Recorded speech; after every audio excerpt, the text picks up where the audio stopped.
Okay, we are interviewing a Mr. Keith Rhodes, Rhodes, at the Gardens Retirement Center, Springfield, Missouri, 15 May 2007.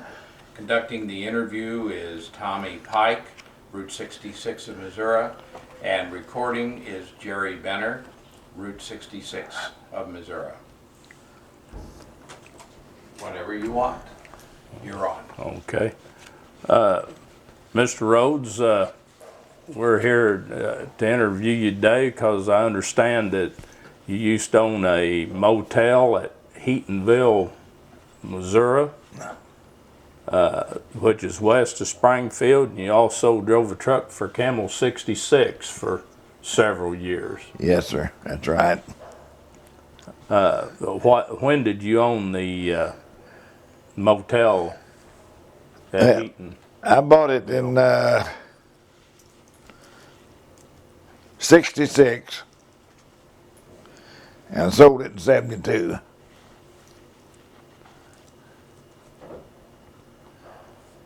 The Heatonville was just a little community there west of. Yeah.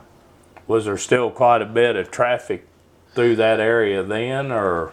Well, when I bought it, the main loan officer at Commerce Bank, I went over and talked to him about getting some money. He went what I wanted for it, and I told him, he said, "My God, you bought a place on a dead highway." But the wife and I went out there and watched it, and there's lots of traffic on it. But it was the main shortcut from Kansas to Interstate 44 in Springfield, and had all that traffic across there. He said, "Do you think you got a business you can operate successfully?" I said, "If I can't, I'll build me a local business." He said, "Well, I've got confidence in you. I'm going to loan you some money." So he did.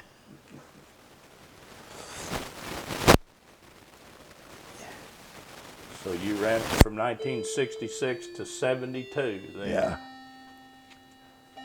And all. The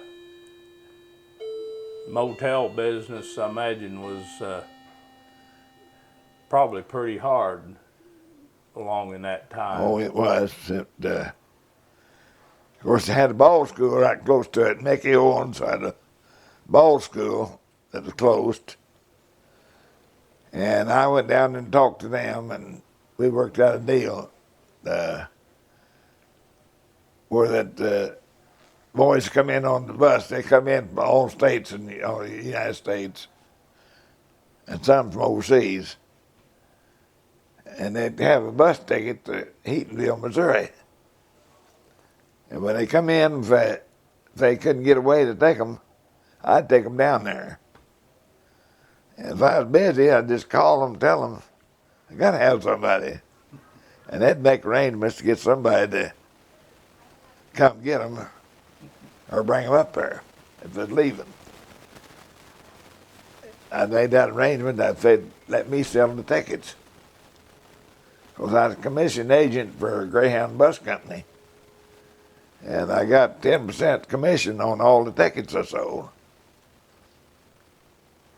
So I made enough commission out of my Greyhound bus to pay all of my utilities there. Wow. From the motel and the store and restaurant, home, everything. You run a restaurant there too? Yeah, yeah. I just built him in the restaurant out of it.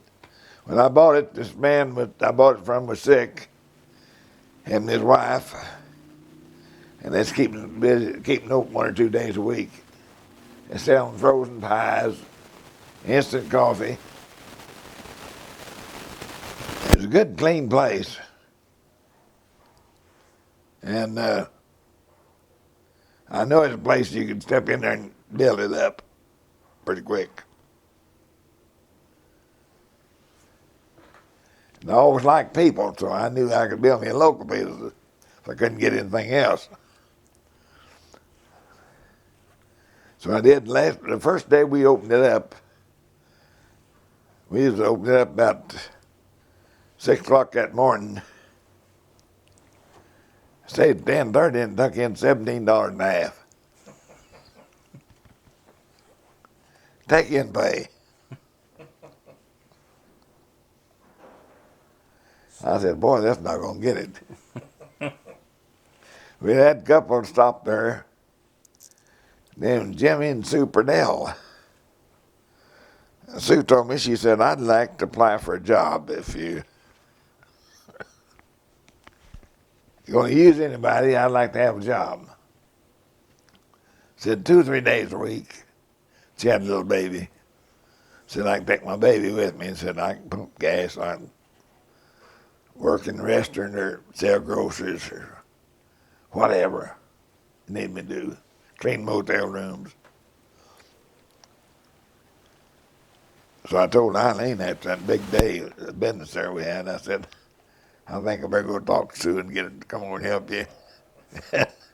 I get out and drum up a little business. So I went on to Miller. So I was going to move my baking to Miller anyhow, and talked to the president of the bank over there. The vice president was, well, he owned the funeral home. He owned a big clothing store there. And he owned about a dozen farms.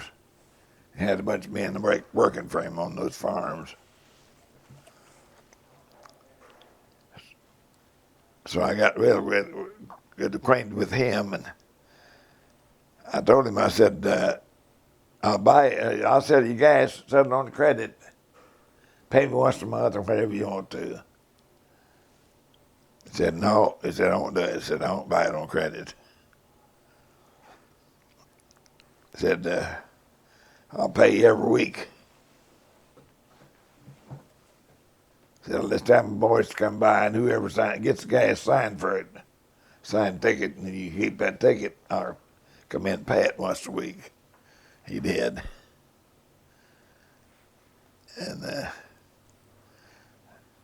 And him and his wife got to coming out there, and different ones got to coming out and eating with us. I told the wife, I said, to start with, I said, I've been wanting a place like this where I can make my own homemade chili. Because I thought I was kind of an expert at making chili. And I said, I'm going to sell it summer and winter. We're going to have chili all the time. So I did.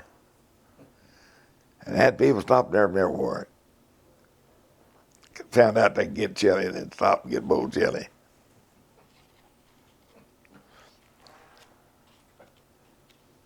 Had chili the whole time you was there. Oh, yeah. Yeah, I built it up, and one Sunday, the guy that I bought it from, him and his wife come out by there.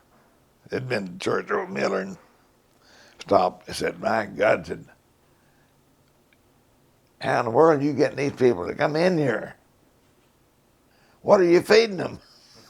I had a little small restaurant, it's full, and they had that big table setting up between the dining room and our living quarters. It was all enclosed. It was full. People were waiting. Said, let me look at that menu. Said, my God, don't you know you go broke?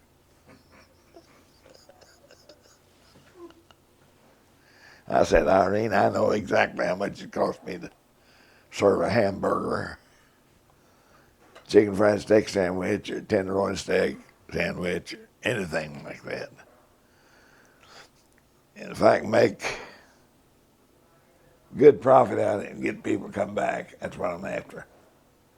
I'm after the people who come in here. And then I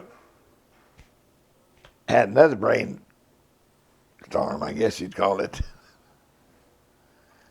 I was up at a wholesale house one day. Had these old-fashioned suckers on a stick, you know. And back then, they was about half a cent apiece. And I bought a couple of boxes and brought home with me. So every time a man would stop to get gas, I'd see how many kids he had in there and give them each one a sucker apiece. And the kids want to come. Give kids every time they come by there, you got to stop and get gas Yeah. so we can get a sucker.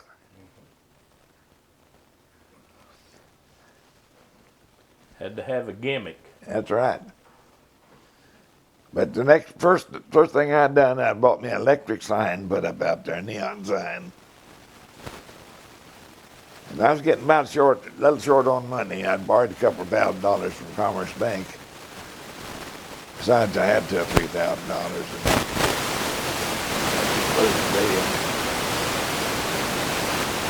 It was about $12,000.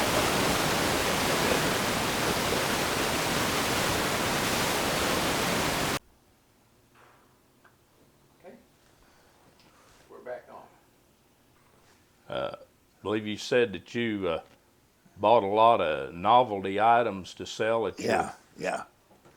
It's like these little dog radios and one thing and another. And there's a lot of, at that time, there's a lot of black people traveling. They'd get off, they was lost, you know, and they'd come by. They'd come in there, and I'd always see them getting out of the car, you know, to come in. I'd turn one of them radios on. And said, where'd that music come from? And before they'd leave, I'd tell them one or maybe 4 or 5. Take to their friends.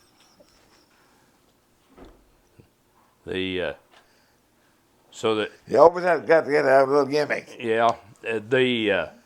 So like in the mid to late 60s, there was still quite a bit of traffic on 66 between Halltown and there was. Carthage through there. There was. A lot of traffic.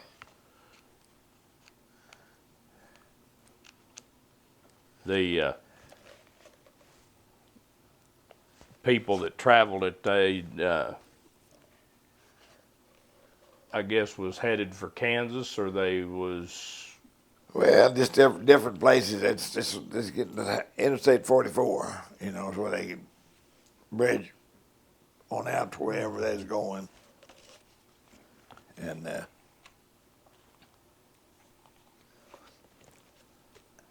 a lot of people at 44, they wanted to get off that hub. And they wanted to run 66. Some of them still want to run 66. You said that you drove for Camel 66 for 32 years. Yes. What years did you drive for Camel? When I went to work for them in 43,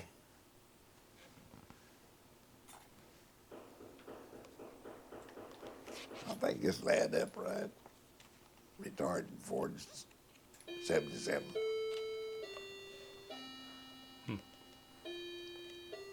Retired in 77. 77.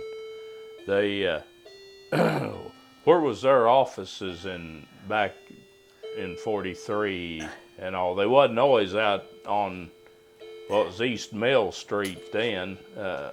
That's over at under the Grant State Viaduct. That's where his terminal was, and his office was too. Under the Grant Street Viaduct. What did you drive? What kind of trucks? I drove white diesel trucks mostly, and whites and Max. So you were driving during the war? Yeah. Back then we had gas rigs. We had all gas trucks in during the war. Yeah, I hold lots and lots of loads of straight nitroglycerine. That must have been a little tricky. Well, I have good shock absorbers. Didn't have no sense. We get out there and race one another and play some line curves and everything else with loading that stuff. Where did you load that? Oh, we didn't load or unload anything. See, we You just drove it. just like they'd call me to go to work, and I'd get out there and I'd sit in my truck was already loaded, sitting on they call it the line, the red line. I'd get in it. And like if I was going to Memphis, Tennessee, I'd drive it into Memphis, Tennessee, drive it into the lot, park it inside the lot, get out and take my bills and go in there and turn them in and sign it. Forget about it. I got ready to go back home. They'd call me when they got me loaded, and he'd be sitting on the ready line waiting. So Did- you ran Yeah. mainly to Memphis and back, or? I run to Memphis and back for several years. I guess more years than any. I run to Chicago and back probably 3 or 4 years. And Wichita Falls, I run down there for several years. Wichita Falls, Texas. Run to Dallas some, but mostly Wichita Falls. It's all interstate. See, I can leave here and all interstate all the way to Wichita Falls. You said that Camel 66 couldn't go through Springfield, Illinois, that they couldn't get anything. They didn't have no permits to run that particular part of the highway. We had to go across. I can't really tell you what the numbers of the highways are. We had to turn off 66 at Taylorville, go up through Taylorville, Edwardsville, Roberts, Farmer City, come out up to Kankakee, and go into Chicago that direction. Goes down no route straight through. When we got to going to Dallas, we didn't have no route to go straight to Dallas, unless we had a commodity load. If we had a commodity load, we could run straight through. You can haul commodities in the place. The trucks were a lot different than they are today. Yeah. You had to know what you had on, you had to know what you could haul, and what you couldn't. Of course, the terminal manager would tell you that. The trucks ride a lot different, though, I imagine. Oh, yes, yes. Rode like a lumber wagon. No air conditioning. Oh. Little Ruddy, I used to run to Chicago, and I'd drive one truck, and little Paul George, my buddy, he drove another truck along with me. We get up to, leave here and go to 66 Terminal Cafe up before you get to Edwardsville or Litchfield. No, Taylorville. We'd pull in there and take our 8 hours. We'd get up and gosh, it'd be hot, hot, hot. Them old trucks sitting out there, the windows rolled up on them and just burn you up. Paul and I'd get us 25-pound chunk of ice piece, put in the floorboard.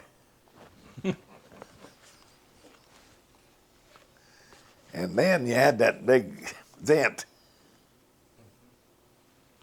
Trucks don't have them anymore, but they had that big vent you could open up. That air could blow right in there on that ice. Roll that other glass up.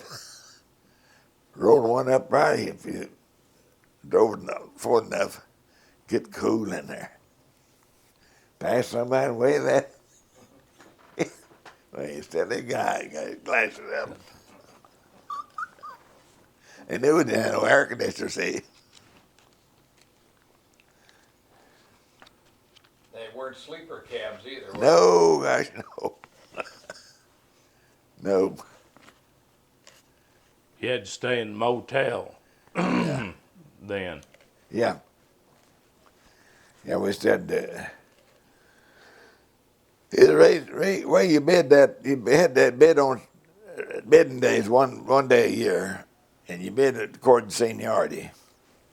You bid Chicago, why you going to bid it? Well, they had a shift to run Sunday, and run out Sunday, and nothing on Monday. And then just run 2 or 3 drivers on each one, regular drivers. And regular, that's what I mean, scheduled, you know. They could run extra drivers along with, and run the scheduled drivers.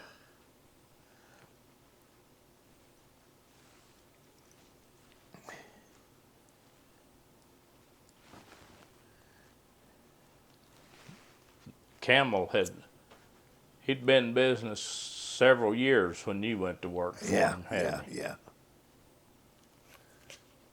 He started in with Camel Coal and Fuel Company. Had an office over there on Commercial Street someplace, and a little coal yard. And then instead he got his start from hauling telephone poles, and telephone companies come in and started building these telephone lines. He got his contract hauling them poles out. Do you remember what you got paid in 43? I imagine about 4 cents a mile. Was Campbell pretty good company to work for? Oh, it's good company to work for, yeah. Yeah. You showed up for work and they paid every week. Oh, yes. You never had to worry about your check not cashing either. A check bouncing. It's like one time I come in from Wichita Falls, and we had a couple of them old whites. It was hot. Oh, it was hot. We was down there around Stroud, Oklahoma on the turnpike. Of course, we'd got a CB. Each one of us had a CB, and somebody got to jabbing at us. Look at them there 2 humpers up there.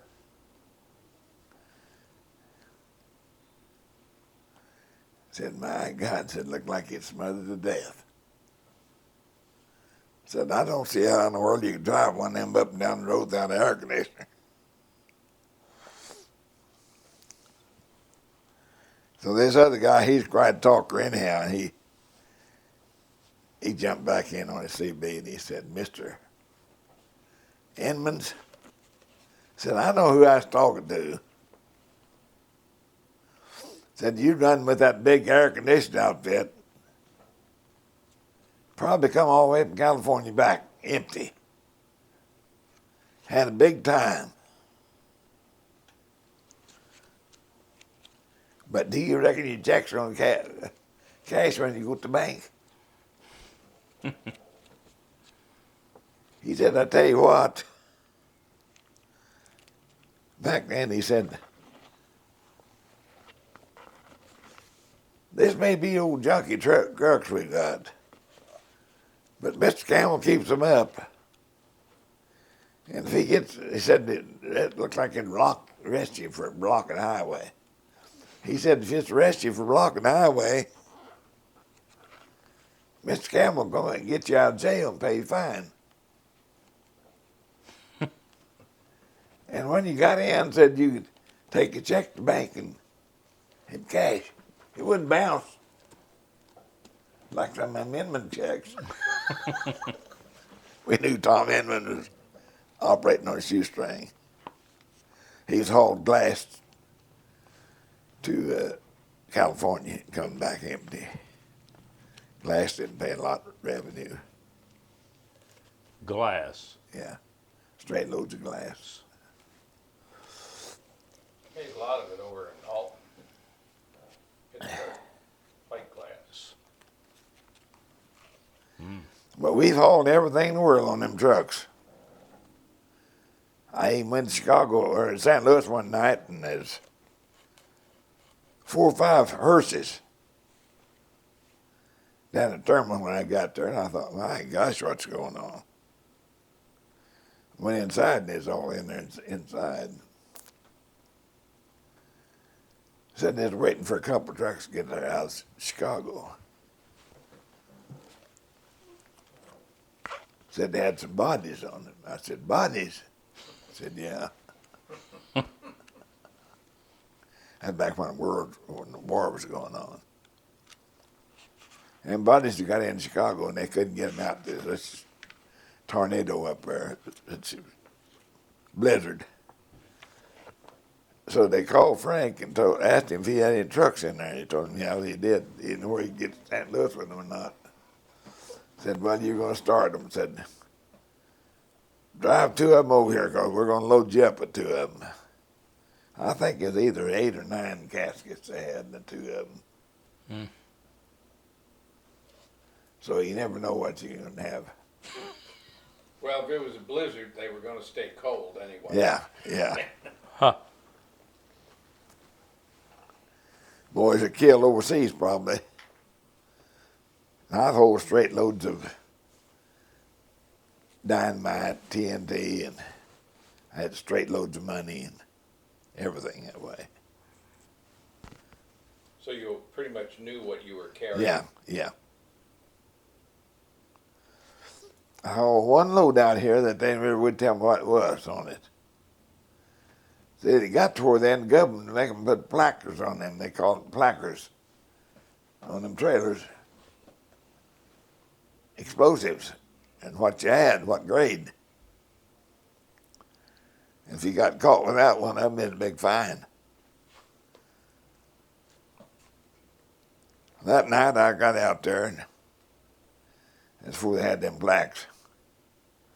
They called me home and told me that they had a load, dangerous load. They said, now don't come out here no cigarette lighter in your pocket. I said, we know you don't smoke. Or any matches on you. Well, we don't have to search you, but just don't have none on you. That you're not allowed to get in that truck with anything like that on. And we've already took all the fire extinguishers and everything out of it. And said you got to sign these papers. You drive it with on your own free will.